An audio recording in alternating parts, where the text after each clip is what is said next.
Hey guys, it's Mike Monty, one half of Long Island's #1 pro wrestling broadcast. And we want to reach out to all the fans out there who have supported our show to say thank you. Thank you for making 2021 one of our best years. And one of our best years was because of Anchor. Anchor, the way that you can have your voice heard. You can be just like us. Record your own podcast. Use the Anchor tools to edit your podcast. Use it on a phone. Use it on your computer. It's everything you need to make a podcast in one place. And best of all with Anchor, they're totally free. So be just like Long Island's #1 pro wrestling broadcast, Monty and the Pharaoh. We're looking together for a great 2022. We've got huge guests coming on board. Oh, yeah. You're probably wondering why Jimmy's not here right now. Well, he's prepping for one of the best interviews we're about to have, and we're going to surprise someone with. So hang aboard with us, and don't forget, be like us and use Anchor. Hi, it's John from Under the Table Hot Sauce. I'm here with my friend, the star of the show, Jimmy Farrow. Yeah, what's up, JB? Nah, nothing. It's been a hot summer, and for all your barbecue needs, you can go to underthetablehotsauce.com. 13 unique flavors to choose from, created and bottled in a Long Island kitchen. Underthetablehotsauce.com. Let's go chow, JB. Let's do it. All the flavor, twice the burn.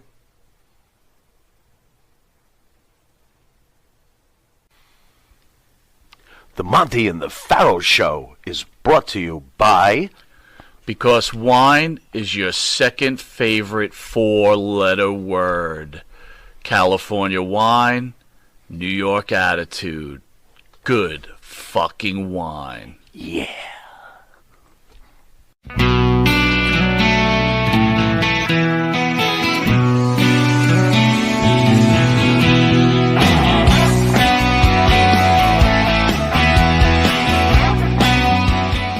Let me say something right here, and I want everybody to listen. I knew all along that the only one that could bring me back from exile, was Dusty Rhodes. Never sacrifice. We never leave love alone. Is hate really worth the price? Fox. I stopped watching everything. And you know what I started watching? This Is Us? Reruns of Star Trek, man. Everybody was happy in there. It was go. multiracial, man. Back on the interstate. So open up your eyes way before it gets too late. Now run, man. There's no way you can. Hit the street lights running. Don't give a damn. A civil explanation that you'll never find.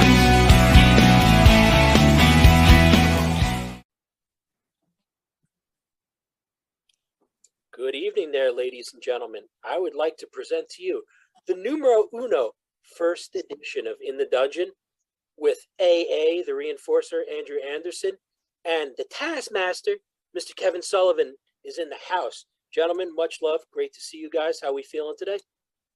What's going on, guys? Feeling great. How about you, Andrew, Matty? Everybody Good, cool? Pop. Good. Feeling pretty good. I'm trying to read some notes that New Year? say again there, Drew. New Year?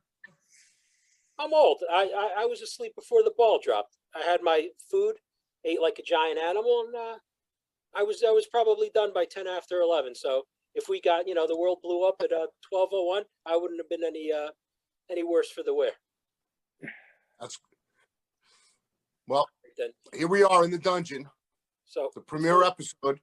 So I'm reading by Mr. Andrew Anderson, his little chicken scratch or something that looked like a 3-year-old on meth may have wrote. But these are important questions, as this is our premiere thing. So, number one. So why call the show In the Dungeon, gentlemen? Well, Andrew came up with the name, and it's very good, I think. So, Andrew, take it over. Well, it's homage to Kevin, and what Hulk Hogan and Kevin came up with, that the organization known as the Dungeon of Doom. And I figured since me and Kevin are running around as the Dungeon of Doom in the shows all across the country, might as well call it In the Dungeon. So Mike Monty and myself said, why don't we call it In the Dungeon? And we came up with In the Dungeon. Yeah, Pretty simple and straight. I'd like to thank Marty and the Pharaoh for having us on. It was very nice of them. Every time you go up there, they treat you very, very well. So if any wrestlers out there and they've been approached by Monty and the Pharaoh, believe me, they're great guys, great interviewers, and I've had a ball with them. Yep, two of the most professional interviewers out there, and they're not afraid to ask questions, right, Kevin? No, they're not afraid to ask questions. And I like that they have a real good history behind them about pro wrestling. And I think we're going to bring that to the forefront because there are people's names that have been lost in history. Before Vince McMahon, we think that Vince went nationwide, right? Back in the 40s and 50s, up until he died in 1960, probably the most powerful promoter in the history of wrestling was Paul Bowser. Bowser's talent, he had a special dispensation from the NWA to have his own champion, even though he was a card-carrying member. And his territory was all of New England, Toronto, Montreal. He owned a small part of the New York office back when Toots Monk and Vince Sr. was first starting out. He owned part of Chicago. He owned LA, put a promoter in LA, and he put a promoter in San Francisco. And his champion would drop the belt or defend the belt in those cities around the country. So he was probably the first national promoter. So that's a thing in the day, because when TV came in, he had his stars, and when he would put them on the board or the program, the billboards, it would have a little thing, TV star out of Chicago, which was a national television program. Wow. Yeah. Pretty cool. And going on to shows, like when we were doing podcasts and TV shows like Monty and the Pharaoh, they were two of the guys that were fascinated with the history of professional wrestling. And that was stuff that even they didn't know, couldn't being the historians that they are. Kevin is well renowned as a historian in the business. And his wife, Linda, actually wrote a book called Old School, which the names and the places have been changed, but the characters, once you read the book, you'll be able to put a connection with Vince McMahon's character, Vince McMahon Sr.'s character, Paul Bosch's character, Paul Bowser's character, Sam Munchnick's character, Fritz von Erich's character, and you'll be able to tie in all the pieces if you know your wrestling. If not, it'll be just another story about how all the underworld at the time ran the professional wrestling business, right, Kev? Right. Because you got to remember, they also ran the boxing. I'm not saying that they had complete control of the wrestling business, but it's funny that all the Monty, when Monty and the Pharaoh and I were talking, when the NWA was formed, it was formed on port cities, whether it was the Mississippi, the Atlantic, Pacific, the Great Lakes. So, the docks have always been in control, or were in control back in the day by unsavory characters. Yep, absolutely. And Linda wrote a book called Old School by L.A. Taylor, which is Linda's real name, her maiden name. And, it's out on Amazon. You can look at it on Amazon.com, and you get your book on Amazon Books. So that's one thing we're plugging relentlessly, not only on our podcast, but also on other podcasts, also as we travel across the country and make appearances at various conventions and meet and greets. Right, Kev? Right. Absolutely. Well, yeah. So I think that's something that's going to be enjoyed by everyone, is that you guys are going to bring together. And I think the real purpose in the dungeon is we're going to be able to bring that history, right? That wrestling history, not just guys who've wrestled and guys who've been around the industry for decades, but you guys together with all your combined years in and everything, going to really be able to supply your viewers out there with the history of the business, what it was, how it is today, where you think it's going to go in the future. And I think it's going to be an interesting look, right? I don't want to interrupt you, but not only going to be about professional wrestling. We're also adding a lot of diversity to this podcast. This isn't just another professional wrestling podcast. This is not going to be just another sports-oriented podcast. We're going to have everything from professional wrestlers, professional powerlifters, musicians, rock stars, famous guitar players, hint, hint, wink, wink, and various comic book artists, master distillers, and through our contact with you, some very famous chefs and manufacturers along the way, and one of our first guests on the next episode is going to be Craig Massey, who was on WWE's A&E's edition of WWE's Most Wanted Treasures, Most Sought After Treasures. And he was the one who was on that episode and had a lot of memorabilia. He's going to be on with us on the next episode discussing that. So we're not just dealing with wrestling, we're dealing a lot of cross-pollination in the wrestling business. So, but being as we're talking wrestling, Matt, I got to throw something to Kevin. I'm going to bring a little bit of controversy. Kevin called. We didn't even get through 10 minutes of the first episode, Kevin, and he's on your ass already. Kevin was a little upset last night because he heard somebody call Brock Lesnar a part-time champion, a part-time wrestler. Kevin, your thoughts on that? Well, the ratings have jumped. Brock is a special talent. And this is just my opinion. When you're on television constantly and you're in every pay-per-view, you become just, even how great these guys are, you almost become just like the other guys. I think the way they've handled Brock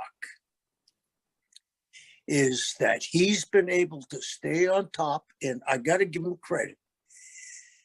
You got to evolve. And the look on Brock now, and correct me if I'm wrong, he's a babyface, right? Mm-hmm. He went from being this vicious heel,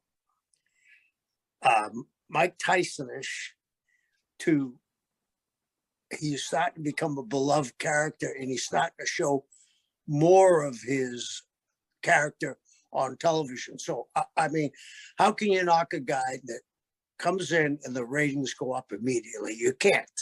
I think there's a lot of jealousy in the wrestling business. And I can understand, you're there every week and you're busting your ass and trying to get to the spot. And the guy comes in, but he's a very special guy. I don't know anybody in the history of pro wrestling that ever left wrestling and won a UFC world championship or a boxing world championship. He separated himself, and good luck to him. And, I think they handled him very well. Now, what do you think the thoughts on Bill Goldberg, a character that you helped create and culture and cultivate? Now he always seems to rear his head into main events in the WWE at this point. So, does he have that same impact, do you think, as a Brock Lesnar? Or has he lost his along the way? I don't think he's lost it. I think that he's more sporadic than Brock. But again, they wouldn't be bringing him in and paying him this kind of money if he doesn't move the dial. The unfortunate thing, when you're in the wrestling business, you forget the last word. It's a business, Mm-hmm. And with Vince's company being a publicly traded company, they have responsibility to their shareholders for them to get the most out of their money's worth. And I think that's why there's been a huge cut in their staff. I think maybe they're preparing to sell it to a big company and they want to show the profit margin. So until we know the end of the story, it's kind of hard us being on the, when I say us, I mean the whole world being on the outside and not know the inner workings. You can guess all you want until it comes out. So I think that's what they're doing. Fair enough. Fair enough. I agree with what you said about Brock. I think he's special. He's an amazing talent. And I think now he's finally hit a peak where he's able to show his charisma that he's always been restricted with Paul Heyman as his mouthpiece, always coming in as a monster, not really speaking that much, but he really has shown himself. He's come to age, the way I look at it. And it's easy to forget too. He's still a tremendous athlete when he goes out there and performs. You're talking about a guy, you know, obviously Kevin was talking about jealousy and everything else. A guy like me who's been around wrestling on the outside for a good chunk of my life can see how the younger kids on the roster is going, hey, this guy's getting a chance, you know, he's taking away chances from us. But what this guy's been able to do, how he's been able to stay on his game, he's still, you know, he's called the Beast for a reason, right? This guy's still a physical specimen, and he goes out there and he does. And, you know, we all hear the same things over and over. People get mad, hey, you know, there's guys in the back. How come this guy can show up and do 15 shows and get $1 million? I'm like, Kevin already alluded to that too. It's a business. It's no different than when UFC, Dana White took Kimbo Slice because Kimbo was a YouTube star, right? So there's kids that were clamoring to make $1, and Kimbo Slice got the $1 million fight because everybody wanted to see what would happen if you took a guy who fought in the streets and put him in UFC, right? So at the end of the day, you got to remember it is a business. Absolutely. Well said, my man. Well said. And the other thing is, sometimes we forget how much work Brock did to get to where he is. His work ethic to me is unparalleled. The other thing is, he not only the UFC crossover, but let's not forget, he was on the Vikings for a short time. What a tremendous athlete. I mean, pro wrestler, UFC champion, went to the Vikings and made the team. Pretty amazing athlete. Yeah. So his dedication to get to where he is to me way, way above anything I've ever seen. Yeah, agreed. And I'm glad that, like I said, somebody like you is actually a historian of all this to come out there and say it, because I think it gives that different perspective to people, you know, stuff that people aren't necessarily thinking about. And like I said, the younger crowd or the younger kids, like, why is this guy being given a chance over me? He disappears. I'm like, well, he can disappear and then come back and then perform at an incredibly high level. And then everybody in those arenas is clamoring to see him. And again, I think at the end of the day, it's generation. I think it's also a generation thing. Brock was from another generation of wrestlers coming into this new generation, which is how I felt at times, you know, like I was misplaced sometimes and lost in the shuffle. You know, Kevin knows that feeling, knows how I feel about that. Right, Kevin? Yeah. And the thing is, in some ways you were caught in between two generations, and it's hard, you know, because you're from the old school, which wasn't, you know, as big as you are and as strong as you are. You're not going to do what some of the younger kids are doing today, which is, I've watched it. They're fantastic athletes. You know that, Andrew. They're fantastic athletes, but I think there's a spot for everything. And maybe we're going to see a little bit of change, because I've watched Taz's son, Hook. That kid is something different. He's special. He's wrestling, doing judo moves. He looks the part, even though he's going to grow. We know that, but his matches, what I like, are completely different than everybody else's. Rick Steiner's son also. Rick Steiner's son is also another equal parallel right there. You know, right. Two dads that were well versed in Greco-Roman freestyle wrestling. All of a sudden, their kids, their children are now their proteges. You know, and out in the ring, and one of them is in AEW, the other one is in WWE. It's just pretty amazing, you know. So yeah. And I think we're going to have a chance to see these guys grow and draw nothing but money. Yep, Absolutely. You got Kip's kids, Billy Gunn's kids that are in. So it's always interesting when you get to see the next generation of talent and to see that evolution of the talent, right? I mean, Hook clearly is not built the way Taz is built. And you can see, just look at how Mysterio and his son are. So you get to see how the evolution which each generation comes up to, which is kind of neat, right? Absolutely. Yeah. You know, Steiner's kid, I think will surpass up here. It will surpass the Stein brothers, and that's saying something.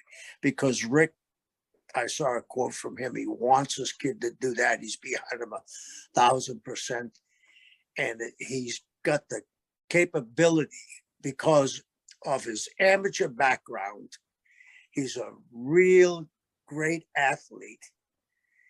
And I think we're headed to another evolution that we're going to get closer, maybe, to UFC, where I'm saying this. We're starting to see a little bit, like I said, and Andrew brought up Steiner's son, Steiner and Hook, and some of the guys like Jericho who are have been able to cross over from generation to generation.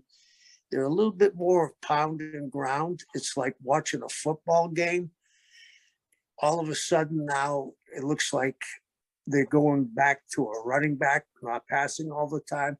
So it's a whole different look. And this evolution is going to be a big deal because AEW is nipping at WWE's heels.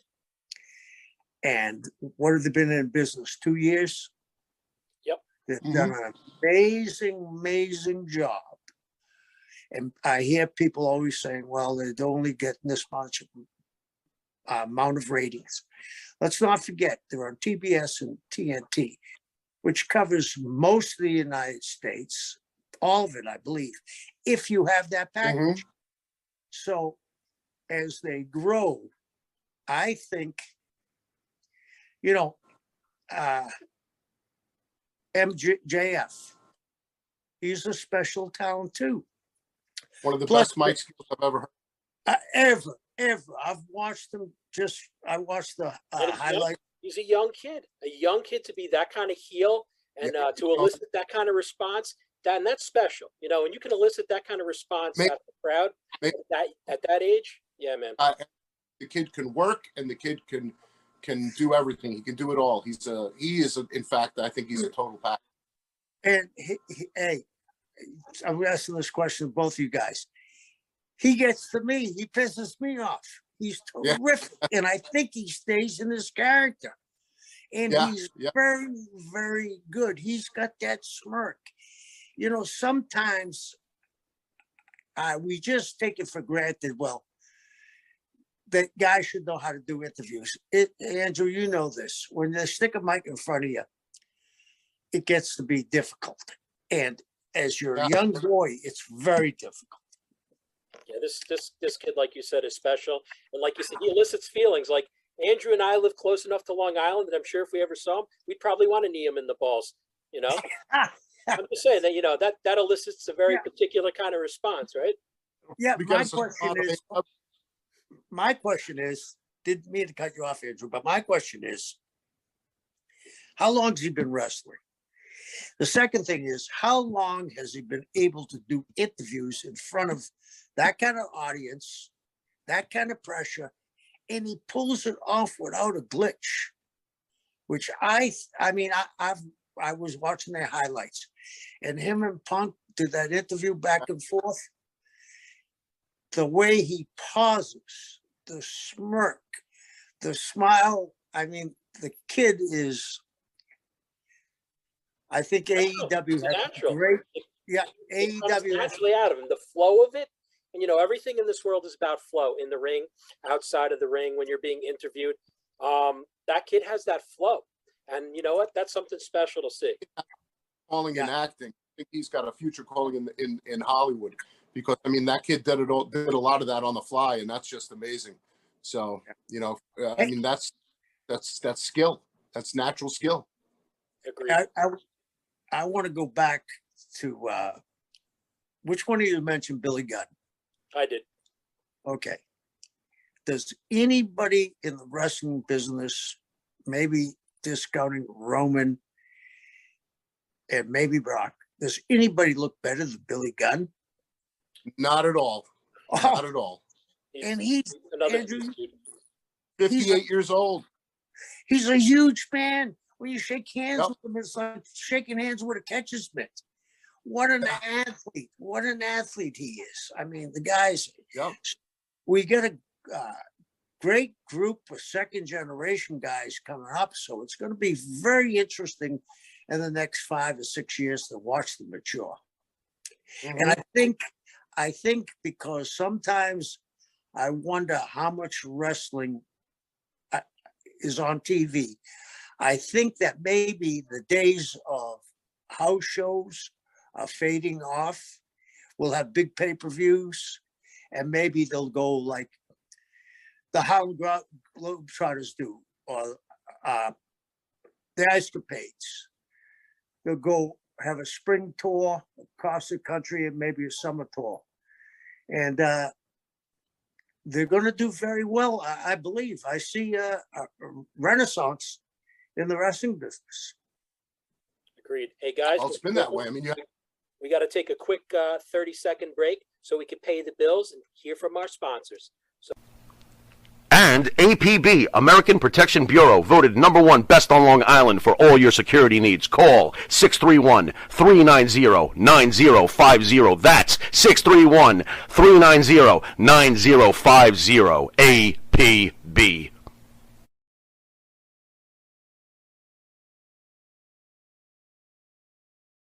Do you treat your dog as part of the family? Well, so do we. So why not celebrate your pup's birthday with the ultimate party box? Check us out on Instagram, Twitter, and Facebook at Party Pup Info, and let us make your pup's party or any celebration perfection. Introduce a friend of mine here. Yeah. He trains with me every day. He was an amateur wrestler. He's had amateur MMA fights. Ryan, come on over here. This guy trains very, very hard. And I'm hoping that he goes back and does some MMA. Oh, buddy. Welcome to the show, Brother Ryan. How you feeling, my man? Excellent. I think my shoulder's out of the socket, but other than that, You kind of look like Jack Osborne a little bit. I don't know who that is. Like Jack Osborne, Ozzy's kid. Oh, okay. Yeah, a little chubby. See, you Andrew for 30 seconds, you already want to fight him. See, that's that. Yeah. Kevin, you've done your job, bro. That's it. Yes. Hey, together. Way to go, Drew. He's unbelievably strong. He's like you, Andrew. He's just strong naturally. I mean, we've been training probably 2 years together. He comes over and drags me into the weight room at the house, and he can step away from the weights like you can, Andrew, and for 2 months, and then he's back up to like 90% of what he can do in his first workout. Now I get to meet the reason why he can't walk half the time. Yeah. That's Yeah. This guy. You're torturing the old man, aren't you? Yeah. You're torturing the old man, aren't you? Yeah, he's doing well. He did work legs yesterday and did a great job. Awesome. Hey, and you also helped us with some technical issues. I want to thank you for that too. Yeah, he's great on anything. Yeah, he's great mentally in the head. Like maybe me and you are missing a few. A few. Oh, that was so kind. All of us are missing far more than just a few. Yeah. So, and now we're going to talk about. We have some things to talk about. We're coming. Kevin and I are coming into World Class Championship Wrestling on January 22nd for their Have a Nice Day event with featuring Mick Foley. Kevin and myself are coming back as the Dungeon of Doom. Myself, Kevin, and we have a new member who's Kevin. You want to touch base? Mention who our new member is? It's already average.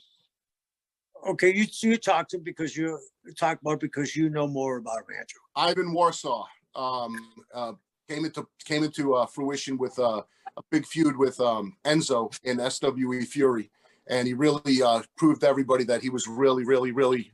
I don't know what happened over there. Just for a second, I'm out of it for a second. Hold on. You're out of it for a second? I don't know if that's an accurate statement, but all right, continue. Craig Warsaw has come into fruition. He proved how he was able to work when he was in the ring with Enzo at some SWE Fury shows. Really phenomenal athlete, unbelievable character, and he's very dark and brooding. And Kevin and I both figured that he would be perfect for our Dungeon of Doom as a new member, and we should be tearing it up all over Texas and hopefully States together pretty soon. But January 22nd, he makes his debut in World Class Wrestling Revolution, and we have a bunch of great stars there. Jacob Fatu has a rematch with Ryan Moonshine Mantell. Jenny Santana is there again. Trying to think who else. The real world champion, Charlie Haas. Champion, who we consider, Kevin and I both consider him to be the real world heavyweight champion. Right. So, and because the guy's a shooter, the guy's amazing, and he's just phenomenal. And Andrew, I got to cut you off for a second. I think Craig is calling you. Did you respond to him? Yes, I will. Okay. Go ahead, dude. Just go on without me. Okay. So, can you hear me, my man?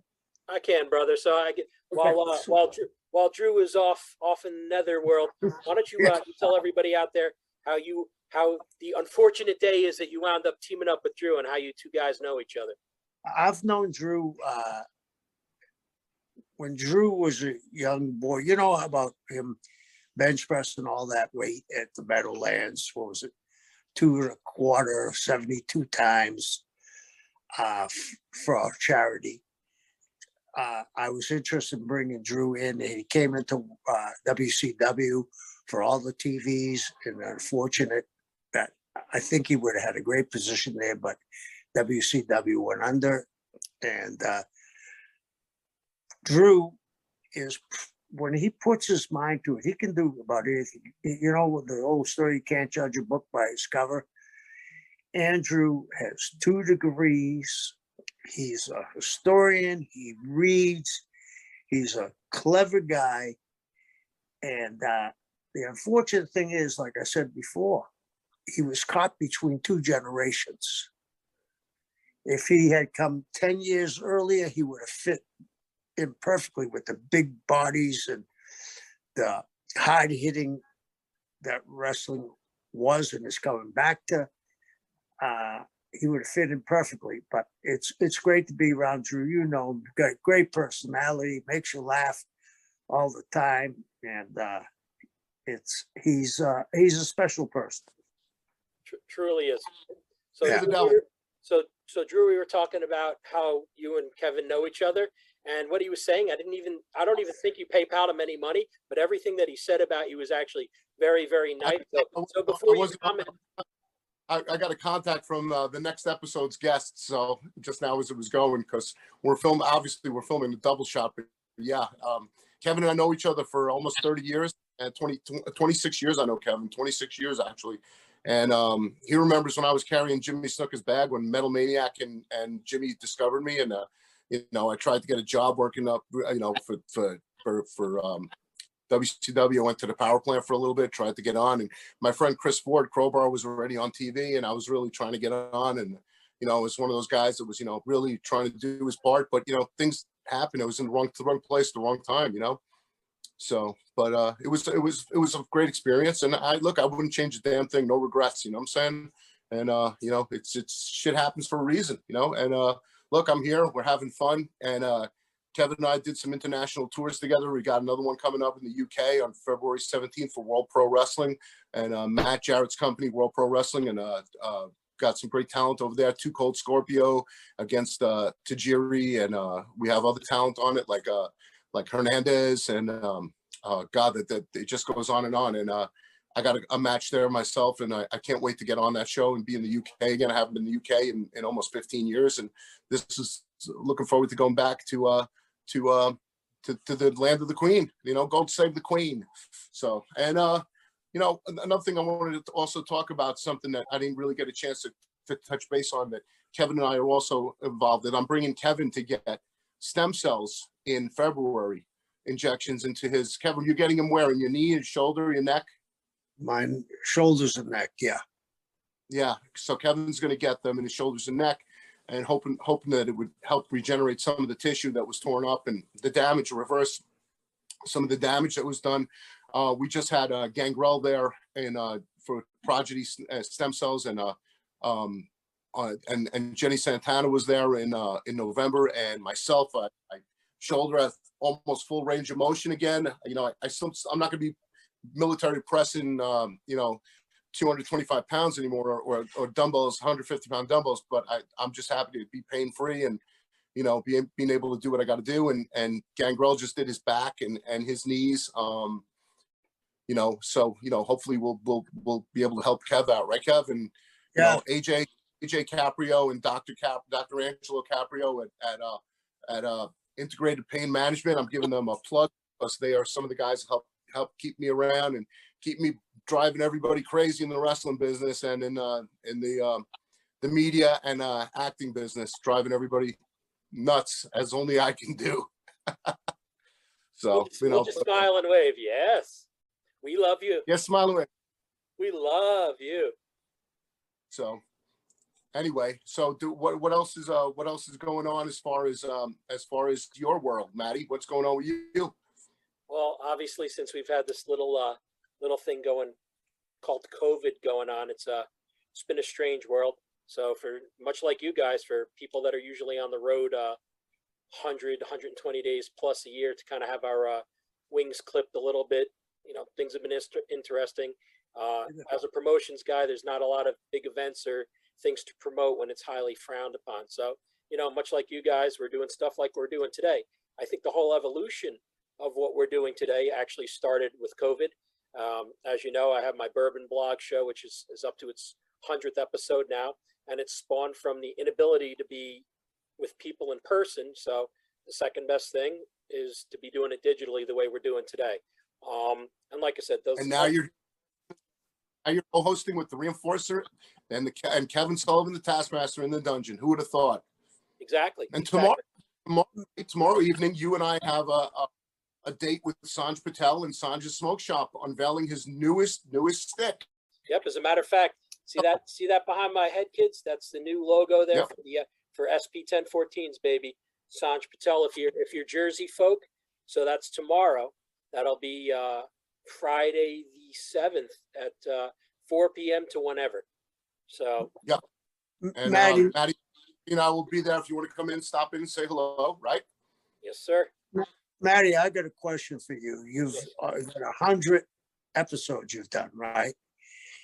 And I agree with you. It's a whole new ballgame. Do you foresee this going on for a while, this COVID?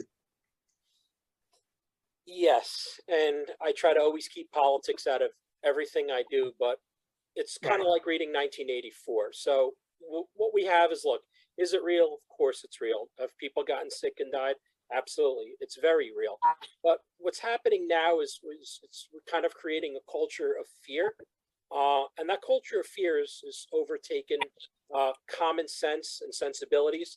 At the end of the day, common sense will always, or should always, dictate, what the smart thing is to do or not the smart thing. So while people are killing each other and cursing each other out for, hey, you're vaxxed, you're unvaxxed, and we've been friends for 40 years, but screw you. I don't hear anybody yelling what vaxxed or unvaxxed when someone goes to a store and I could literally see them hacking their lung out. I'm like, I don't know if you're vaxxed or unvaxxed, but you literally just hacked a piece of lung further than Andrew Anderson can throw a human across a ring. And I'm like, I'm not sure how I feel about that. And again, that's a sense and sensibility thing. Do this, do that. Well, where's your accountability for doing some of the crazy shit? If you don't feel good, keep your ass at home. Well, that's the problem. It's common sense seems to have there's a lack of common sense now. It seems to have lost its Andrew, I got to interrupt you. Craig is looking for the passcode.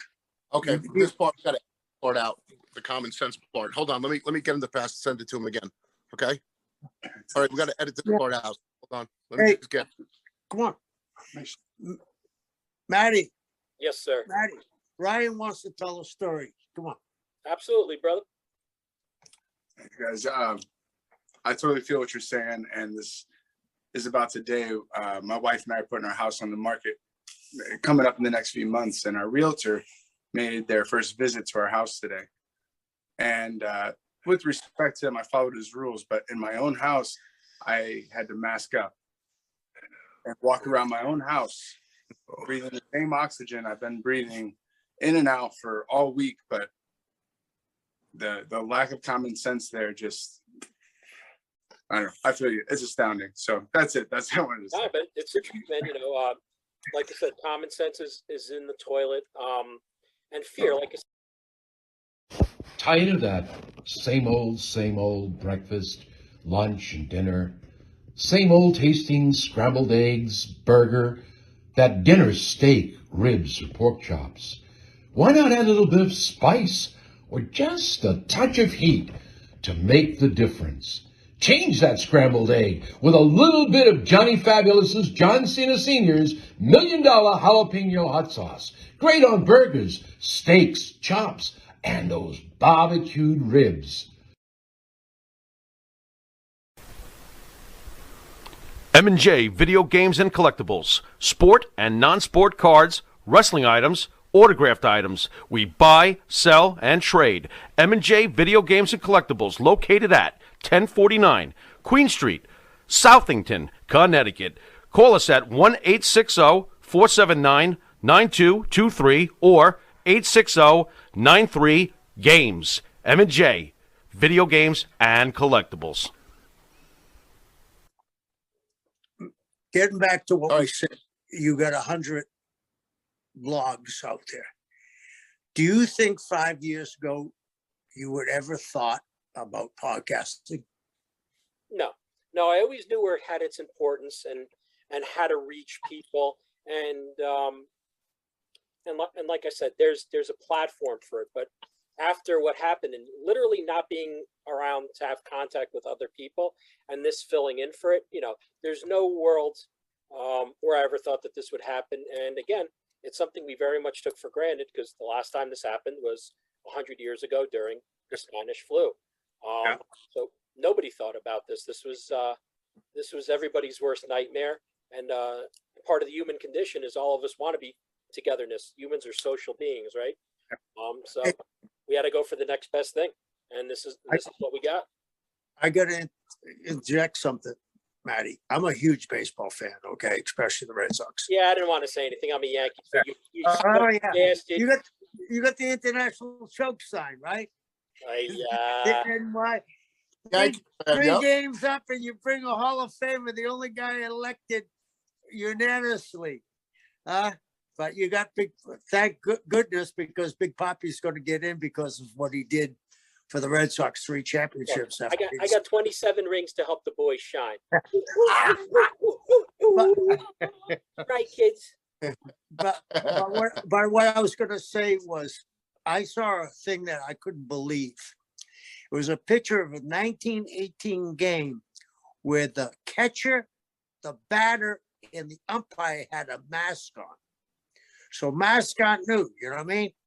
But I hope that we get back to this normalcy. I mean, that's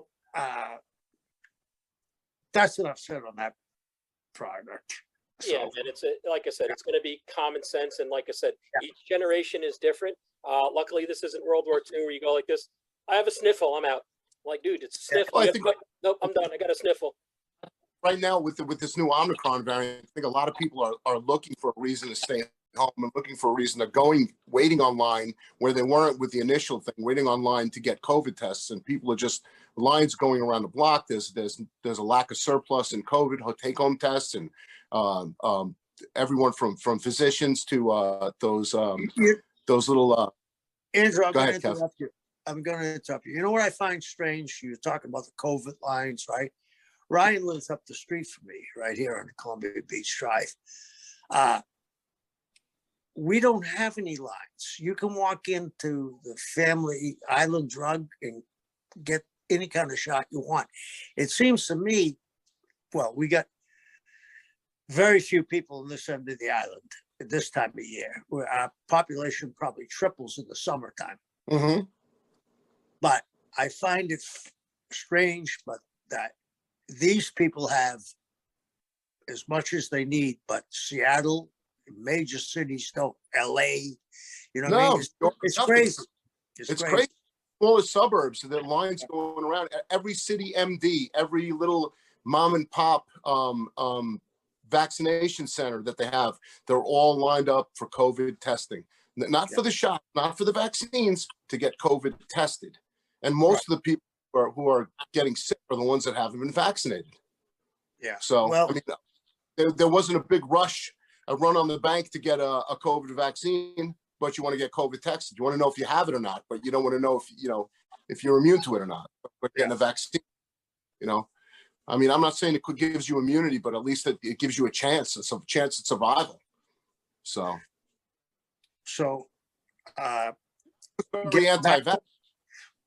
getting back to what a man said there, Matty was right on that. I think he knew the importance of podcasting, but I don't think, Matty, correct me if I'm wrong, did you think there'd be this slew of podcastings right away?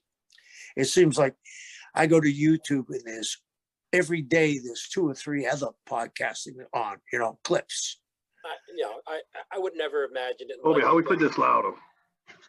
Oh, there he is. What's up there, Craig? What's going on, fellas? I'm sorry I'm a little bit late. That's okay, Craigie. All right, we got to close off this episode. Then we're going to add Craig in on the next one. So just stay with us, Craig. Don't go anywhere. All right. Okay. We're going to end this episode real quick, and then when you're on the next one, I'll announce you on the next episode. Okay. Yeah, I'm good. 3 minutes. All right. Yeah, go ahead. All right, Matt. Go ahead. All right. So yeah, Kev, honestly, for me, I never thought we'd ever see anything like this. I think by the time everybody was 2 or 3 months into this and saw the seriousness of it, and everywhere was a ghost town, the fear of not being around other people really kicked in. The normalcy was gone. All this really simple things that everybody took for granted. And let's be honest, people gathering is something you would never think twice about. I'd say in a million years, except it was in 100 years for now. So the only way that you could be together and express your thoughts and have a show and have everyone together is things like this. You have a Zoom show or you're on a WebEx. I mean, look at, Zoom stock went through the window. And like I said, you had GoToMeeting and WebEx and Microsoft Teams. And not only on this level, but, your corporate world is big on Teams and everything else. So now what's going to be interesting is obviously there's no real timeline as to when this, madness is going to end, but it'll be interesting to see how business is conducted in the future. A lot of businesses are being conducted from home. A lot of businesses are being conducted from home. I mean, my brother-in-law has been working from home, and he works for a bank. He's been working from home for about 2 years already. So I mean, it's going to have an effect on everything, man. It's going to have an effect on commercial properties. People are going to decide, do I really need to spend X amount of dollars, millions of dollars a year on these giant corporate offices? And they're downsizing. They're finding it's more efficient to have the employees work from home as opposed to being in a corporate office paying these massive taxes and rents and all they're the going to bills. have to pay taxes anyway. Well, yeah. But here's the thing. I do not think, and I may be wrong, I don't think that we'll ever get back to what we perceived as normal. And I think that we'll see more podcasting, and this will like everything else, everything evolves. This will hybrid into something else too. I agree entirely. Listen, meantime, I think that everybody out there should tune in to In Dungeon with Andrew Anderson and Kevin Sullivan, our guest host, our co-host, Matty Rock, every Saturday, 9 p.m. here on the Monty and the Pharaoh YouTube channel. Check us out. We'll have to wrap this episode, but the next episode is coming up, and we're going to have pro wrestling collecting guru, Mr. Craig Massey from Louisiana. You probably saw him on A&E's wrestling art. I got to edit this part out. Let him edit Andrew, this that's part. enough. Just end it with Craig, and then we'll bring that up. What Andrew meant to say is, ladies and gentlemen, thank you for tuning in to the first episode of In the Dungeon. Much love. We'll see you in the same bad time, same bad place next week. Peace out.